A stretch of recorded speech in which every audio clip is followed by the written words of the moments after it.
نحمده ونصلي على رسوله الكريم اما بعد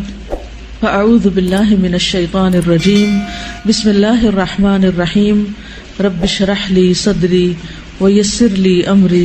واحلل عقدة من لساني يفقهوا قولي۔ میت کی روح 40 دن گھر آتی رہتی ہے اور مومنین کی روح جمعہ کی رات کو، شب برات کو اور عیدین کو اپنے گھروں پہ آتی ہے۔ یہ بات مشہور ہے کہ اس دن روحیں آتی ہیں، ایک تو جمعرات کے دن آتی ہیں اور ایک جو ہے عیدوں کو آتی ہیں اور شب رات کو آتی ہیں، حالانکہ اس کے پیچھے کوئی دلیل نہیں ہے، یہ ہمارا اپنا خیال ہے۔ دیکھیں وہ کس لیے آئیں گے، کیا کرنے آئیں گے، ان کا دنیا سے کوئی رشتہ، کوئی تعلق، ان کو تو کوئی انٹرسٹ ہی نہیں رہتا یہاں سے۔ جو نیک لوگ ہوتے ہیں وہ کہتے ہیں شکر ہے ہماری جان چھوٹی اس مصیبتوں کے گھر سے، اس قید خانے سے، اور جو برے لوگ ہوتے ہیں وہ جتنا بھی چاہیں کہ آ کے واپس کوئی اچھا عمل کر سکے تو آ نہیں سکتے۔ سورۃ المؤمنون میں آپ نے ایک آیت پڑھی ہوگی، وَمِن وَرَائِهِمْ بَرْزَخٌ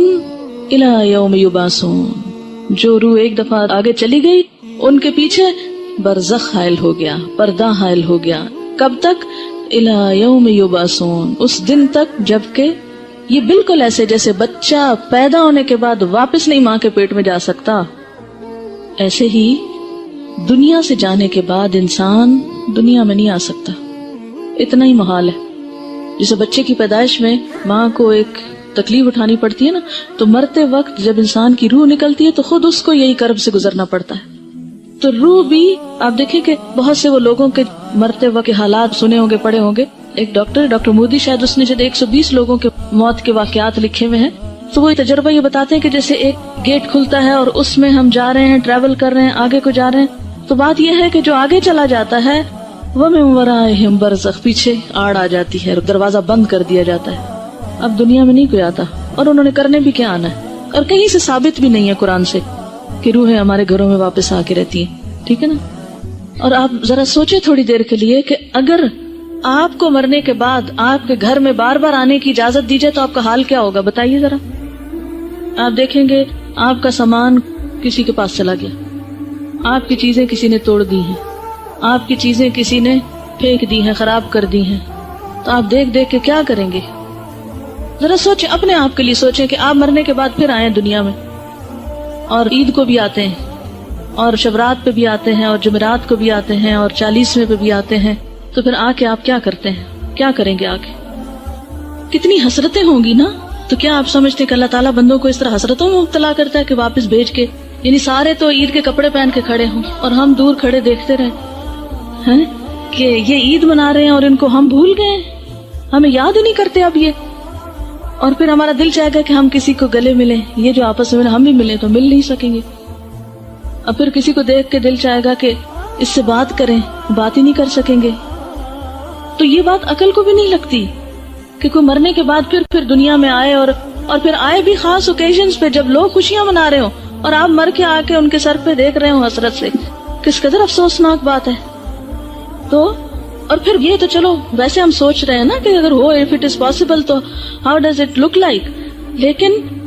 قرآن میں بھی کہیں نہیں لکھا ہوا اور حدیث میں بھی کہیں اس طرح نہیں پتا چلتا۔ ہاں یہ ہے کہ مردہ جب قبر میں ہوتا ہے نا تو اس کے حساب کے لیے اس کو واپس روح لوٹائی جاتی ہے، اس کو اٹھا کے بٹھایا جاتا ہے، اور وہ جو ایک کنیکشن ہے نا مردے کا قبر میں اور برزخ میں، وہ ایک خاص کنیکشن ہے۔ جیسے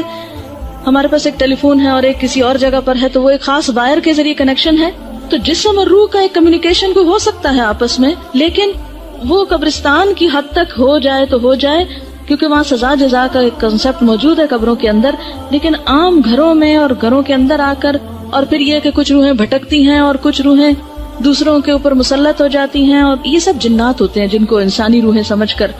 وہ کیا جاتا ہے۔ اور بعض اوقات شیاطین دھوکہ دیتے ہیں انسانوں کو، کیونکہ بعض لوگ کہتے ہیں نا مجھے بالکل ابھی خوشبو آئی تھی اور مجھے ایسے لگا جیسے مجھے کسی نے آواز دی ہے، اور مجھے بالکل وہ تو میرے بھائی جیسا ہی تھا، کوئی مجھے ہیولا نظر آیا گھر میں، اور یہاں خانہ کعبہ میں نظر آیا فلاں، وہ تو فوت ہو چکا۔ یہ سب اگر آپ نے سائیکالوجی پڑھی ہوئی ہو تو اس میں آپ نے پڑھا ہوگا، التباس کے بارے میں پڑھا ہوگا، ہیلوسینیشن وغیرہ کے بارے میں۔ خیر وہ ایک اور ایکسٹریم پہ لے جاتے ہیں، لیکن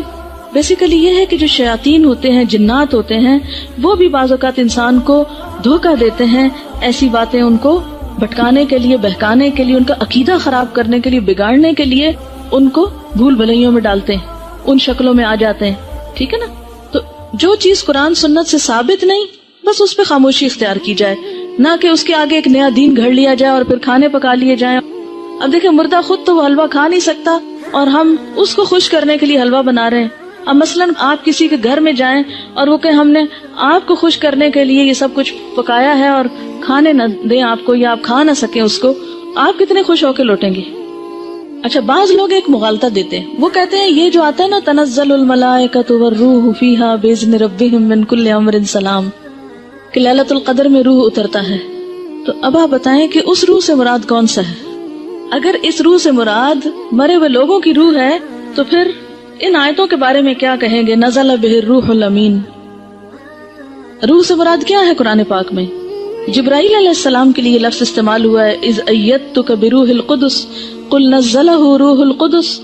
نزل بہ الروح الامین تعرج الملائکۃ والروح یوم یقوم الروح والملائکۃ صفا. اور پھر تنزل الملائکۃ والروح سورۃ القدر میں. تو یہ جو روح اترتی ہے اس سے مراد مردوں کی روحیں نہیں ہیں، یہ خاص روح مراد ہے اور اس سے مراد جبریل امین ہے. اللہ تعالی ہمیں عمل کی توفیق عطا فرمائے. جزاکم اللہ خیرا. سبحانک اللہم و بحمدک نشہد ان لا الہ الا انت نستغفرک و نتوب الیک. السلام علیکم و رحمۃ اللہ وبرکاتہ.